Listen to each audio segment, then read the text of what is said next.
of our members. We know Pattie is a wealth of knowledge, and so we're really excited to welcome her today. So again, hello everyone. Welcome to the Orange Chamber of Commerce's Lunch and Learn event series. We're so excited that you're able to join us today and to hear from our amazing speaker on social media best practices, our fellow chamber member, Pattie Cordova. My name is Elisa Driscoll, and I'm the Interim Vice President of Community Relations at Chapman University. I'm proud to serve on the board of the Orange Chamber of Commerce, and I'll also be your moderator today. So before we kick things off, we'd like to extend our sincerest thanks to the Chairman's Circle of the Chamber. You can see their logos here displayed on your screen, and we really want to just say thanks, and we appreciate your support of both the Chamber and of local businesses during these mind-boggling times that we're living in currently. So to give you a quick overview of our time today, we'll hear from our wonderful speaker, Pattie, and then we'll open it for discussion and a Q&A, so you'll have the chance to interact with her, ask her all your questions, glean all of her wonderful knowledge. And finally, we'll close with some announcements of some upcoming events that are going on through the Chamber. We're really excited about this. So let's go ahead and go into some quick reminders here. First, please know that this session, again, is being recorded. We ask that you do keep your mic muted during the presentation. Additionally, if you feel comfortable doing so, it's not a requirement. We ask that you please turn on your camera so that Pattie and I can see who we're speaking to. That always makes it a little bit more entertaining and more fun. I'm sure you understand. If you have a question or comment, please feel free to share it in the chat box. Our wonderful Orange Chamber of Commerce staff, Connie Chan, the operations manager, and Irma Hernandez, our executive director, will be monitoring those and making sure that we get your questions asked. And finally, have fun, enjoy your lunch if you brought something, have a beverage, and relax with your chamber friends and colleagues. So with that said, I'm going to talk a little bit about our wonderful speaker, Pattie. My pleasure to introduce Pattie Cordova. Pattie owns a social media consulting agency in Orange. The agency focuses on small businesses and solopreneurs who need consistent online branding and real-time engagement with their community. Pattie has years of experience from the blogger influencer perspective as owner of livingmividoloca.com.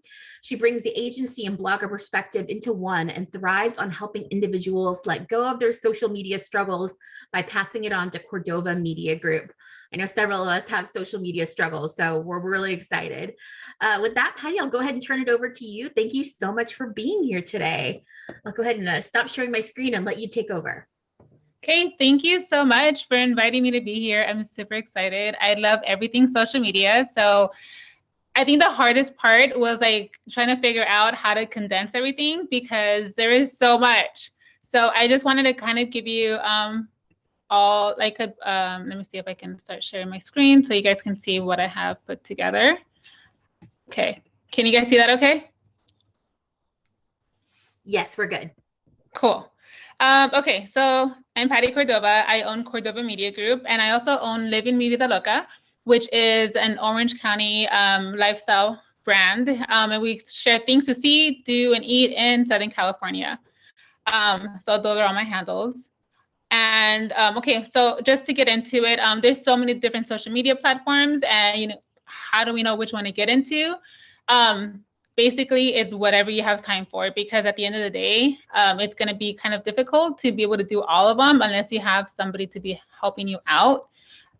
There's Facebook, Twitter, Instagram, LinkedIn, TikTok, YouTube, Pinterest. I mean, all of those are driving traffic to wherever you want to drive traffic to. And you kind of just have to pick and choose, although the most popular seems to be Instagram, with like TikTok coming in pretty close, and LinkedIn, which is just kind of crazy. But Instagram, I think, is like the one that I really like. So I kind of just want to talk about going over something that you should be kind of doing on all of your accounts at least once a month. And these are just different things that you can kind of have a checklist, and every month you can kind of just go through it. And the first thing is document. What I do is I keep a spreadsheet of all the clients that I have, and I just, you know, I have the Facebook, I have whatever social handles they have, I keep a running tally of their growth. And if we ran a giveaway and there was like a big jump, I note that in the spreadsheet so that I can see, hey, we ran a giveaway and that's why we grew so much. And if we see like if we got a viral post or anything like that, I note it so that I'm able to see, what worked and, the reason for the big increase. The next thing is to remove the spam followers. So right now, speaking about Instagram specifically, write down the most popular things to do on Instagram that will get your reach to be bigger is shares. So Instagram is really pushing shares, and that's like the little airplane mode. Shares, comments, and then likes. So likes aren't as popular as they used to be. And especially, I mean, I don't know if you got it, but on my end, on my accounts, like I got the likes taken away last week. And that was so liberating. They came back. But the most important thing that they're having to do is saves, because even right now, what they have is they have a button that's on your profile, you might notice, and it has like everything that you saved on there.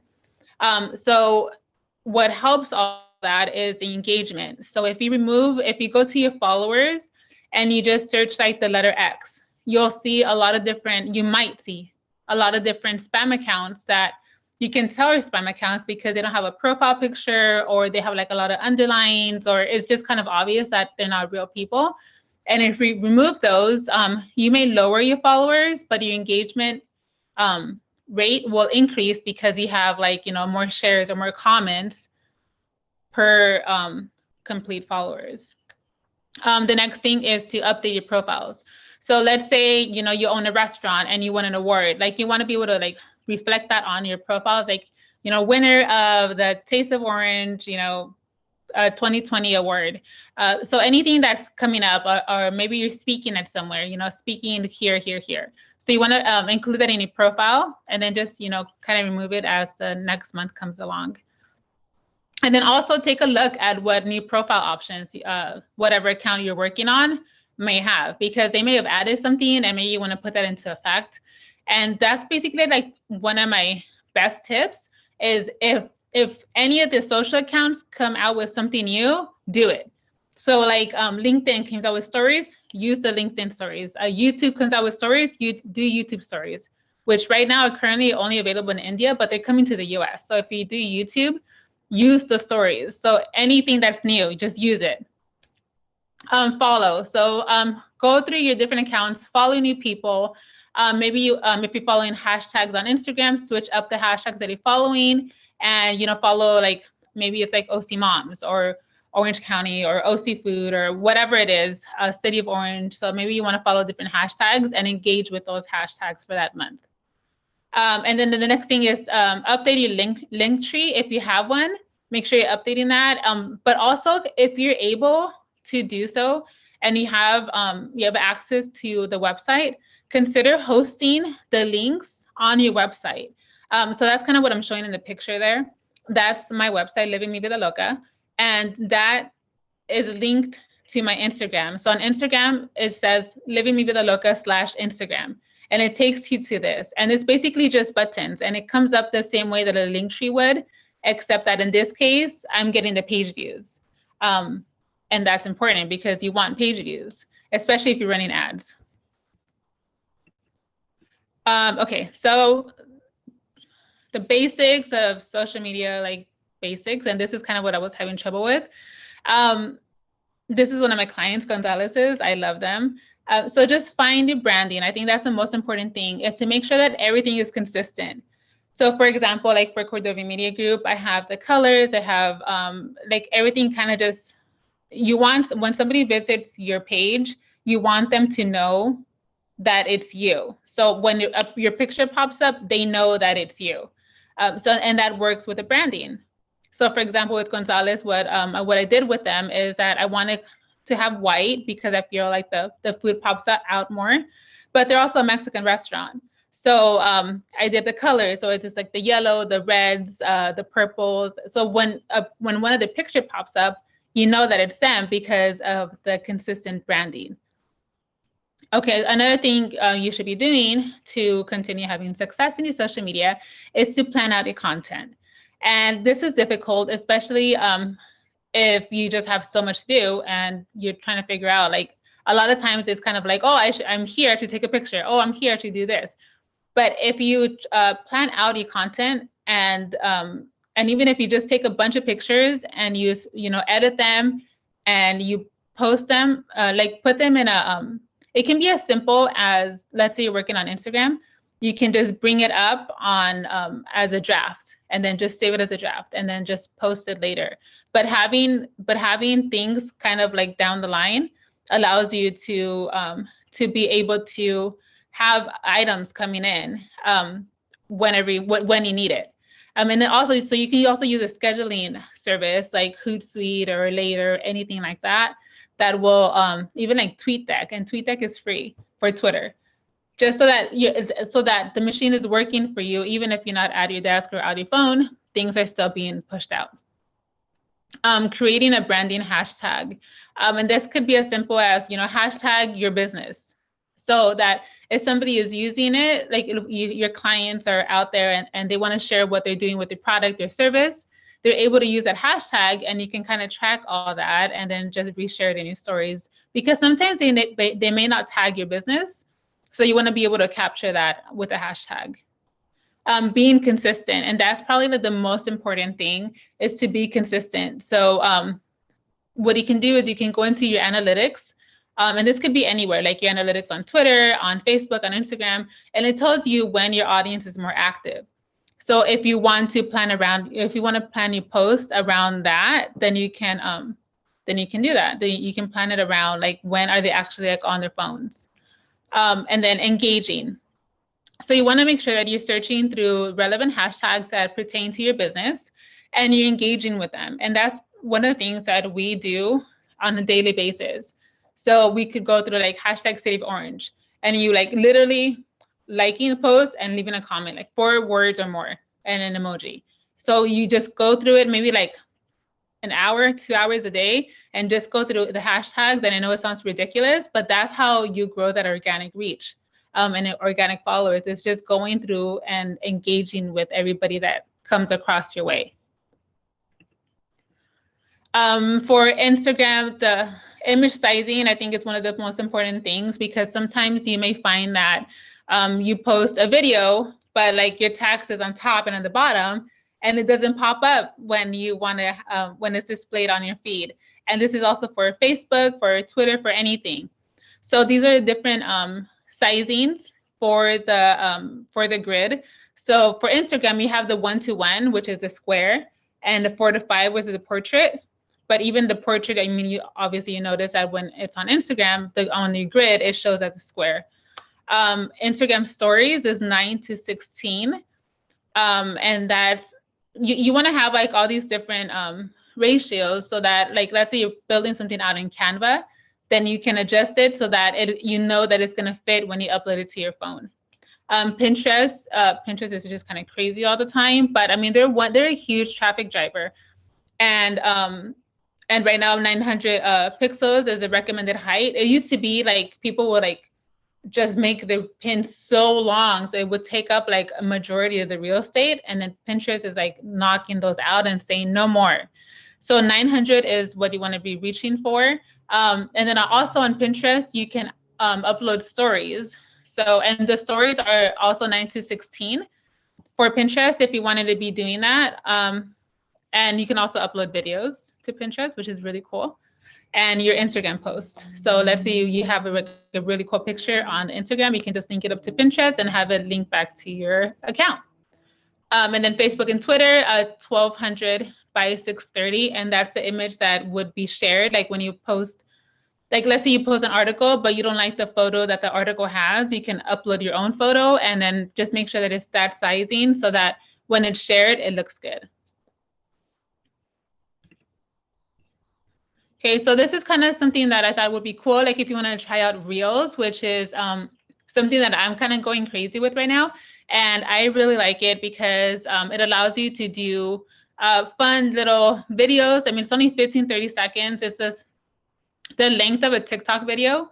And it's fun. Like you can play around with it. You can do something entertaining. You can do fun. You don't have to dance. You can do something educational. Like, for example, this that just came on, that was me just showing how to add an overlay GIF over a coffee cup, you know? So it's something that's really just easy and kind of just fun, saying, hey, this is how I did it. So when you're doing Reels, just try to don't if you did a TikTok video, don't upload it straight as a reel into Instagram, because Instagram is telling us that they are not going to be showing those reels as much anymore if they have a watermark on it. And that's what TikTok does. They have a watermark on their videos. So if you can avoid it, just upload the video natively, and then use the tools that are available. You know, use stickers, use filters, use the music, the Instagram music. And if you don't like the music that is available to you on Instagram, then download some royalty-free music, like on YouTube. It's youtube.com/audio library, and you just download the music and use that. So it's really easy. And then I also recommend, that's not on there, but I recommend that if you're doing anything on Reels, to upload your own cover image so that it matches the grid that you have.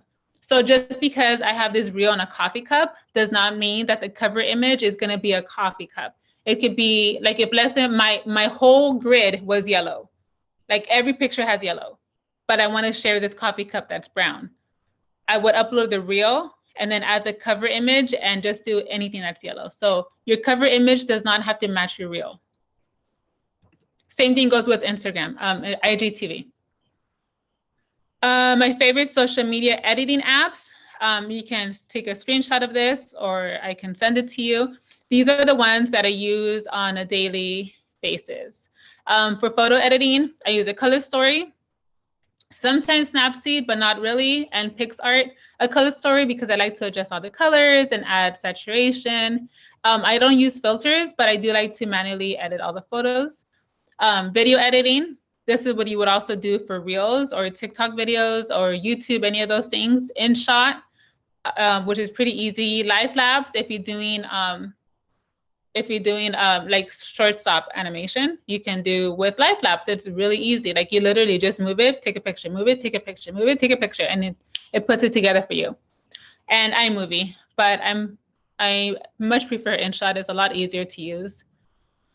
For stories, for Instagram stories, Facebook stories, Pinterest stories, any stories, Unfold makes it really easy to add different, they have free templates, but they also have paid ones. And you can just add your pictures. You can make it look however you want it to look. Over has some has video and picture templates that are sized to stories.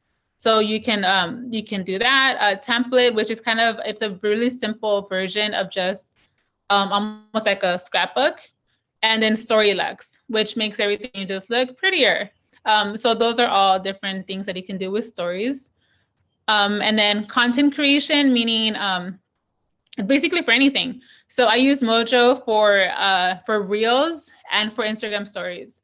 And so what they have is they can animate anything that you put in there. So like, let's say you put in a video and you want text over it. So it'll be like video and then text. And so like, it'll add like all these fun little things. And if you make it long enough, you can make that into a reel. So let's say you have like a bookkeeping business and you want like 3 reasons to have a bookkeeper, and you can do all of that in Mojo and it'll just download as a 15-second video. And you don't have to do anything other than like type it in because you use their templates. Canva, I love Canva so much because it makes everything so easy. You can do it on your desktop, your laptop, and then you just get it downloaded on your phone and you're done. And then Regrammer if you want to regram another Instagram. And then, so that was it for my presentation because I have so much information in my head that I can't get it out. But I did want to share this fun tip on how to stop being added to random group chats. And I posted it yesterday because I am so tired of being added to random group chats. And that tells you how to do it. We do have Zoom group calls. And that's basically like, it's open to 8 people. They bring in their concerns and me along with my team kind of just give you guys ideas on how to work things out. We give you tips, things that are working right now, trends, anything that might help your social media practice in your business. And with that, I will open up to questions. Thank you Was that so too much? Was that too much? No, No, it that was was great. It was amazing. great. It was fantastic. Thank you so much. Clearly, Thank you. you're so knowledgeable about the topic, and I know I definitely have some questions. Um, I was wondering if you could talk a little bit about kind of the generational aspect of social media, right? So, for example, I work at Chapman University, and I know that our students are on TikTok and Snapchat. Facebook is just not even, it's not the cool thing anymore, right? So, Yeah. how are different ages interacting on the different social media platforms, and kind of what are you noticing? So I'm noticing that the TikTok age range is actually going up. So there's a lot more, women, that older women that are on there. So it's not just kids. Snapchat is really trying to bring the kids back. And I mean, they're offering like $1 million contracts to creators right now, like literally $1 million per creator, because they need people to come back. But I mean, that's more like a messenger thing because they disappear. So I think Facebook is really struggling right now. But I see them kind of moving more towards maybe Facebook groups. Instagram it's kind of, I think that one, I don't know, that one's kind of just where everybody's at. At one point or another, people are gonna get onto Instagram. And especially with like, they just added like an Instagram live where you can have like 4 people on instead of just 2. So I think they're really trying to bring in like the whole Clubhouse aspect maybe. And Clubhouse is another one, it's crazy. But I think TikTok is definitely ranging up. So I don't think it's just for like dancers, it's for everything. Yeah, I may have downloaded TikTok during quarantine as someone in her mid 30s, and that's just what it is. It's fun. Yeah. I mean, well, you know what it is? It's just it kind of zones you out. You're like, oh yes, I'll watch that guy package up a box. Yes, and 4 hours later. Yeah, it's so interesting because they know what you're watching, right? And they know what you're reacting to and how you're engaging. So it tailors this whole feed of things that like you will really be interested in. So you find yourself in random spaces where it's really interesting, the algorithm behind it, I think. Yeah, for sure. It's kind of, I mean, eventually in TikTok will figure out what you like to see and they'll show you a lot of it. Mm-hmm. Yeah. So in terms of engagement, what kinds of posts do you feel do well? And I guess it probably varies on the platform too. But between photos and videos and kind of just stories. I know we have some nonprofits and educational institutions on the call, which rely a lot on those like personal testimonials and stories. Are those the kinds of things that typically do well, or what do you have in terms of recommendations for that? So I actually do social media for a nonprofit educational, like it's a charter school in Santa Ana. And so what a lot of with that I do is the branding. I think a lot of it has to do with the branding, making sure that, they can tell that it's your picture, it's your company. But I find that the most engaging ones are the ones where we have people in them. So it's not like it's not the text heavy, but it's more like, somebody doing something. So it's more of a lifestyle shot. Maybe it's up against like, for example, the school that I have has the largest mural in Orange County. So people are constantly taking pictures there, and that makes it so they're pretty recognizable. So even though it's not talking about the school per se, it's talking about, the school. So so that does really well.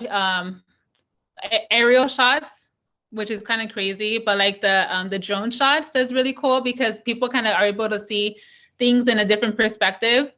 So because I know that I took an aerial shot of like the Chapman Circle, and then Chapman's or the Orange Circle, and then Chapman put it in their guide. Because it just gives you like a different perspective of how like what goes behind the buildings, because when you're driving down, you just see like the walls. You don't know what's behind the walls. Yeah. Also, that aerial shot is beautiful. Like when I was making your Instagram kind of like advertisement, I was like, Yeah. this is the prettiest picture I've ever seen in a long time. I know, right? It's just soothing. And I think that's what it is. It's just like showing like a different side of it and be like, oh, wow, look at all those different things. Yeah. Well, I don't want to commandeer the conversations. And would anyone else like to ask a question? And if you do, feel free to take yourself off mute and introduce yourself to Pattie and jump on in. Pattie, when would be, or what are the reasons to have a giveaway? When is a good reason to put together a campaign to do a giveaway, and what kind of giveaway is a good thing to do? Well, I think it really depends on the brand. Giveaways are really more for exposure. And I think the best giveaways are the ones that are in conjunction with somebody who can actually push a message forward. Like if you only have 100 followers or you don't have a good engagement, then your giveaway isn't going to do really well because you're only speaking to the people that are following you right now. But if you were to partner up with, like 3 bloggers and, that you're giving them the same prize in exchange for them posting the giveaway, and you say, hey, follow me, and then tag 3 people and like, etc. It'll help them because you're using their poll, you're using their engagement to be able to like push it forward. So I think that the giveaways are really just for visibility. I'm not really, and just bringing you people to like kind of discover you, kind of like an ad, but with something that you give out. And I think the giveaways should be like at least $100, worth value of $100 or more if you want people to enter them. And you need to make it really easy. Like follow me, and tag 3 people or tag 1 person per comment or whatever it is that you're looking for. But if you're going to be running a giveaway, I highly suggest you have people like and save the post, because saving will help your engagement with that post. Okay. So have them click the little bookmark. Okay. That's good to know. I didn't know about the saving it would kind of increase the engagement of it. It does. So even when you're doing like a regular post, like the first sentence could be like, save this post to see more tips, or save this post to reference a recipe later, or something like that. But like you have to tell them, your CTA, your call to action needs to be save this post. You need to tell them like, well, if the thing is, if you say like, Instagram has like these kind of like banned words that they're like, oh, not that. So even like let's say you're doing a giveaway, you don't want to write out giveaway. You want to write out like gift away or a surprise something. Like you don't want to say the word giveaway because Instagram would be like, oh no, you're not doing that. They're not gonna let you get away with that. So gift away seems to be something that works as 2 words. So gift and then away. Wow, that's amazing. What are some of the big trends on social media right now? Like, what are you seeing? I know you talked about Reels and how that's kind of, moving to the forefront. What in terms of, I guess, content are you seeing? What are people talking about? Well, Reels. I think TikTok kind of just really changed the way that things are moving. I mean, people have a really short attention span. And so IGTVs used to be good because you used to be able to do that. And then IGTV moved from just portrait to like horizontal. So then now we can repurpose that for YouTube. But Reel seems to be what's really popular. Although I'm also working on guides because I think Instagram is going to start pushing those out at some point. Right now, you can't search for them. You really can't do anything with guides. But on Instagram, I think that's going to be something that's going to change. And I think if you want to have your brand ready for that, you want to be creating guides. And a guide could be about anything. Like it could be like depending on what your brand is, like it could be like your 5 best wing spots around Chapman, or, 5 walks you can take on campus. So it could be like a different, 5 festivals not to miss at Old Town Orange. It could be like anything, but just have it ready. And you don't even have to supply your own pictures. You can just, you can use somebody else's Instagram post, because all it is Instagram posts organized in one guide. So you don't have to use anything of your own, which makes it really nice. Like I literally basically duplicated the Cabazon Dinosaurs website as a guide. Again, all I did was I grab people's like posts and be like, hours and dates, directions, what to see and how much it costs. And there's like the whole website is like in a guide. Yeah. So cool. So, yeah. LinkedIn seems to be really popular too. That seems to be, I don't do as much on LinkedIn because I kind of forget that it's there. But when I remember that it's there, it's like you see like all these different things that are coming up. You see stories on it, you see lives, just posts. So I think LinkedIn is also something to be paying attention to.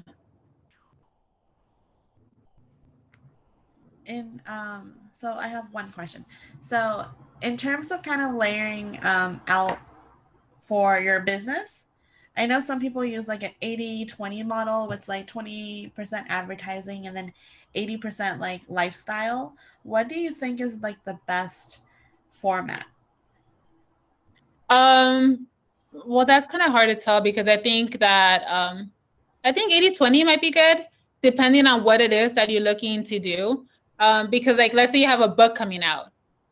Well, you're gonna want to be talking about that like for like at least 2 weeks or a month before the launch, so it kind of depends on what you have going on. But just as a business in general, I think you should kind of just be pushing a message forward. Like if you're a restaurant, you want to be, talking about your food. Hey, we're open these hours, and so kind of just like subliminally selling to them without them being like, oh yeah. So they just kind of coming up and be like, hey, it's Taco Tuesday. We're open all day. And they'll buy from you because they'll be like, oh yeah, I forgot it's Tuesday. Thank you for the reminder. I also forgot it was Taco Tuesday. Yeah, I know. See, that's how I organize my week. Thursday, Taco Tuesday. That's great. Yeah.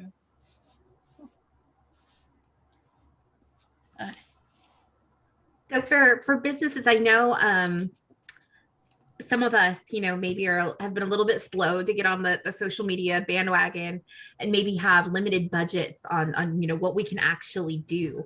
So what would you recommend maybe is like a first step for, particularly I'm thinking, almost like a brick and mortar type business rather than kind of, a digital or online business. What would you recommend as a good first place to start?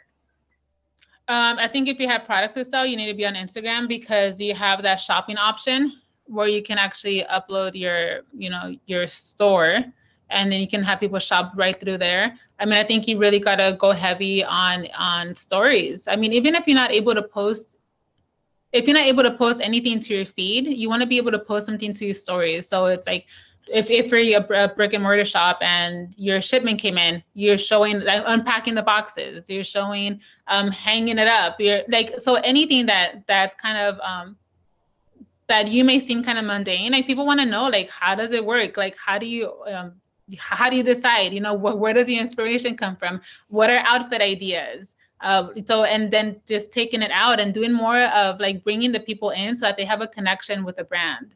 So even if it's like, I have an accounting client, and that's kind of hard, right? So it's kind of more about bringing it down so that they don't feel overwhelmed.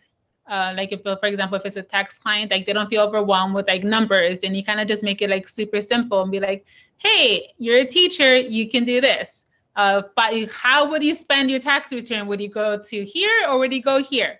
So it's kind of just bringing them into your circle and to your community with that. And that's how, like, to Connie's point, like not really selling, but making them kind of more loyal to your brand, so that they want to share your brand to other people, because that's what social media is word of mouth, basically.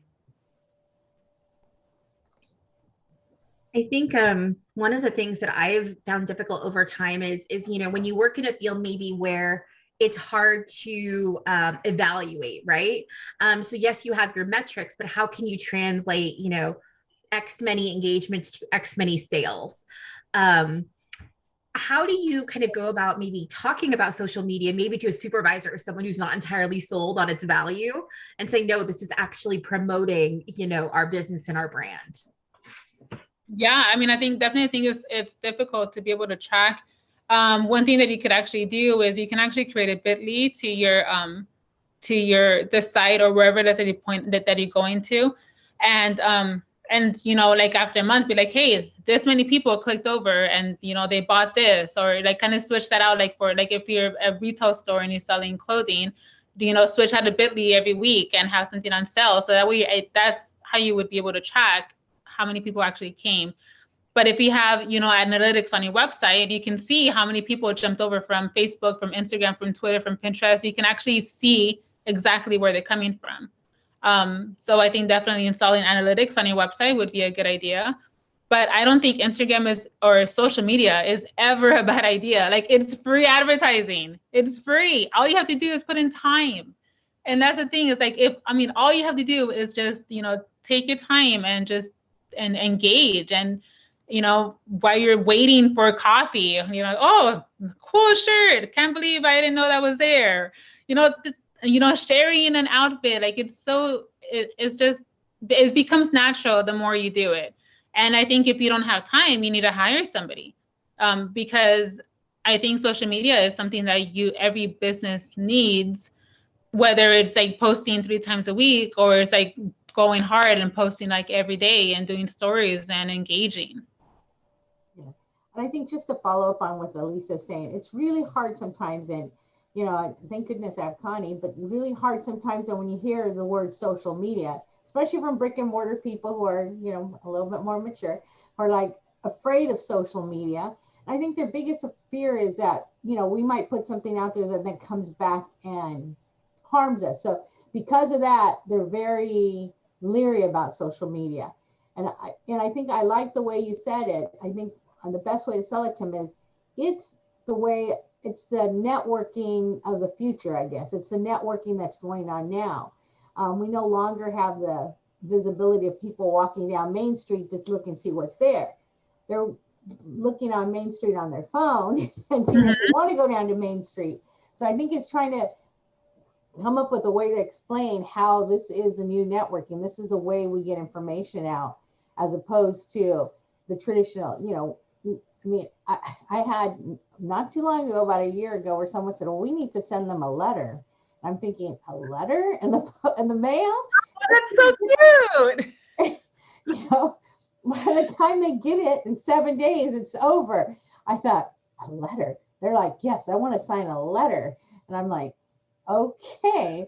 But that's how sometimes we think, and we're like stuck. And that's where social media is, let's just put an ad someplace. Well, no, the ad someplace has to be on here.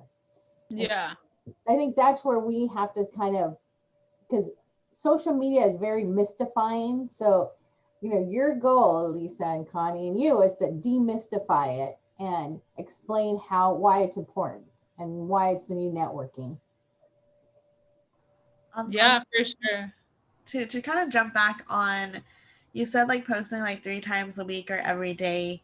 What do you think is like the best approach to it? Because in my head, I'm like, I shouldn't post more than once a day. Or you should post, like, if you're starting out, like 3 times a day. Post 3 times a day. Yeah. Okay. Why not? That's true. I was like, I need to post a lot more. Why not? I know when you sent me the email saying how I'm going to post on Monday because I already posted today, I was like, okay, Connie, post it right now. You can, that's the thing is, okay. So when you post, if you were to post something 3 times a day, your followers would not see all those 3 posts. Okay. Yeah. Like they're only going to see a percentage of it. So why not like throw as much as you can at them and see what they can actually see? You're going to have 3 times as much chance that they're actually going to see at least one post. And then Instagram, what they want, and this is like on every platform, but what they want is they want you to keep people on the platform. Okay. So if you're posting things and people are engaging with it, then whatever platform you're on is going to be like, okay, we like her. Like she brings people here. She makes people like and save and leave comments and whatever. So there is like literally for my clients, I post 6 times a week, plus stories, plus engagement every single day. So 6 times a week. And I will figure something out. You can repurpose a lot of different things. And at the end of the day, if you post something and it doesn't do well, you can archive it and then post it again some other day, or change the colors or change the caption, maybe do a quote. It can be anything. Mm-hmm. That's okay. Yeah. I will start doing that from now on. I'll post a lot more often. Yeah, why not? And if you don't like them, if you can just archive it. That's the thing. When I go through feeds, I would literally go through my feed, and if something doesn't look good on my on the feed, I will archive it, and then I'll just post it later. People are not going to remember that you posted that picture a year ago. True. Why not use it again? You already took the time to edit it. You already took the time to capture the image. Why not just post it 3 times in a year and nobody's going to care? Okay, that's on great. the average, how much time would a regular business, and I know you have clients that do this, how much time should they say that they're going to need the person to do social media? I guess if you had a 40-hour week, it can't be just another assignment to someone who doesn't know what they're doing. But if I had someone, how much time would I say they're my social media person?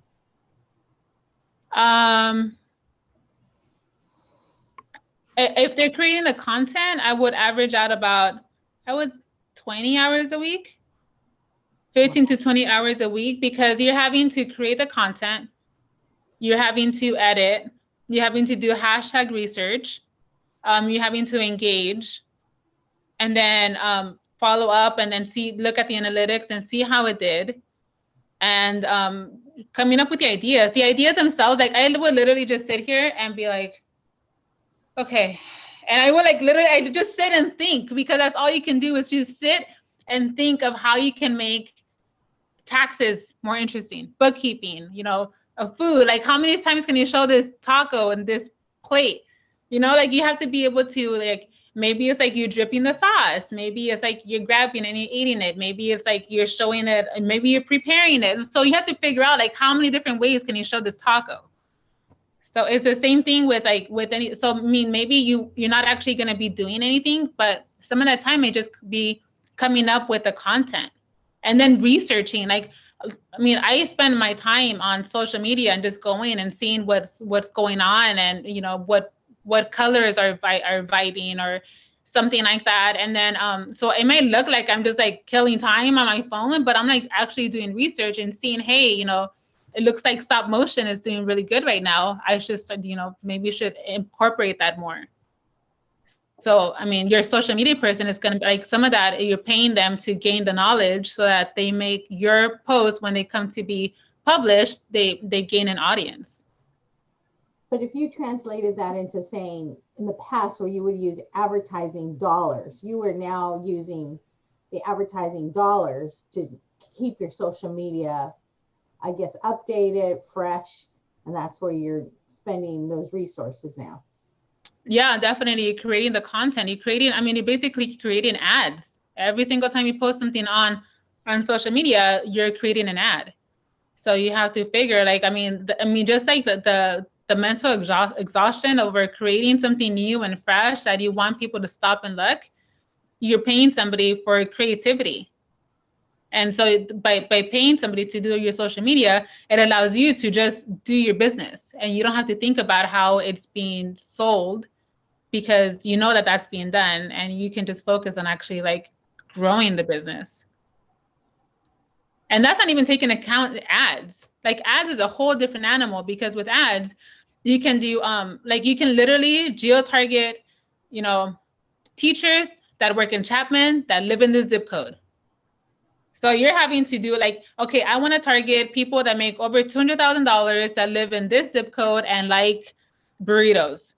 So, you're having to research income levels, and okay, this zip code does this. Okay, I'm going to put that over here. So it's a lot of just research. Wow. It's a lot harder than just getting started by getting an Instagram account. Yeah.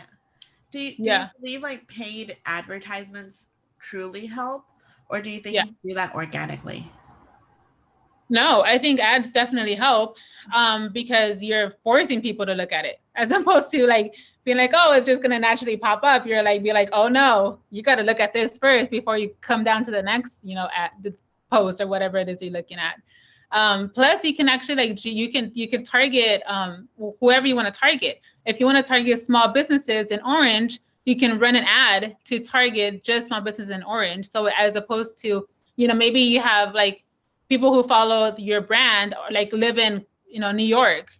Well, I mean, you're sharing your post and it's coming out to them, but how is that helping you?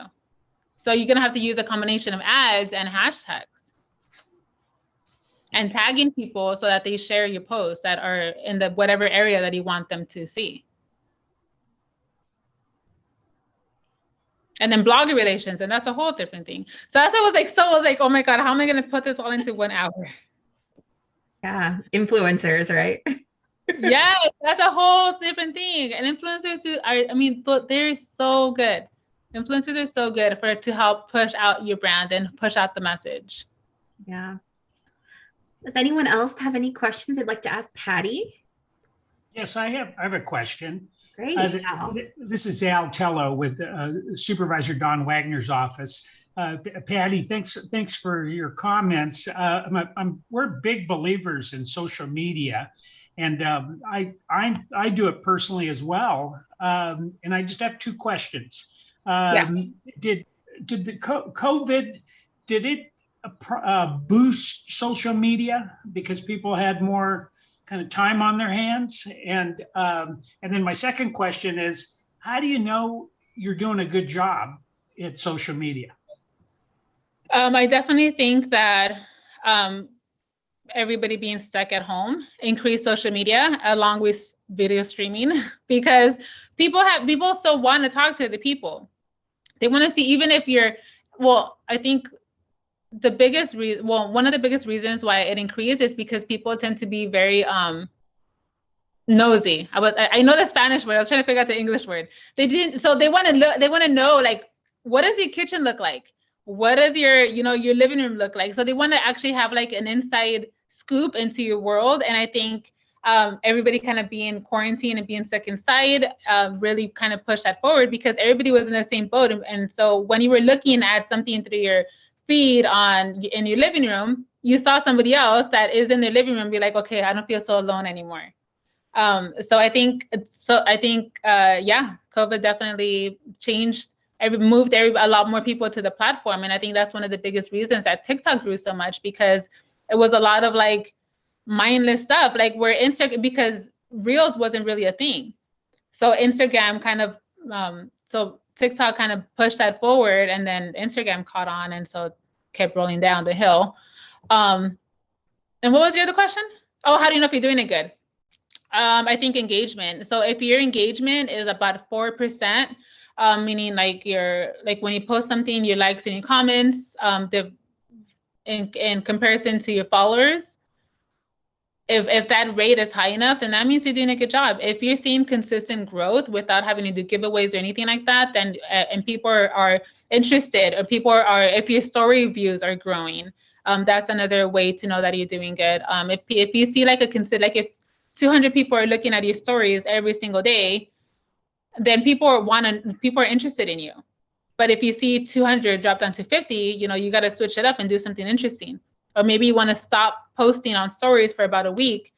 And then when you post again, Instagram will show it to the people because they'll be like, oh, this person's back. But don't make that a habit, because eventually Instagram will be like, we gave you a chance. But you really want to try to post on stories every day, because the more you post, the closer your profile comes to goes towards the front. So the more you post, the more you'll come up in people's stories. And yeah, I think the only way is that people are engaging. People are be like, oh, so glad you posted. Leave a comment, save your things. So I think what I'm hearing is this is so complicated, and we all need to hire Pattie right away to do all of our social media and to make sense of it all. Oh no, yes, hire me. The thing is, I have a team because it takes so long, and that's why we do the group Zoom calls, is because maybe you just want to be like, okay, I'm trying to promote this event. How can I get it out? Like I hosted with my team a trunk or treat event, and it was during COVID, and we just had people, like kids, come out in their masks, and like we just went to the cars, like there was like no touching. We had 500 people show up, and there was like zero advertisement. It was just social media. The line was ridiculous. The line was like it was like Gonzalez. The line was like all the way down the block, and like it turned. So yeah, and so all it was is just social media.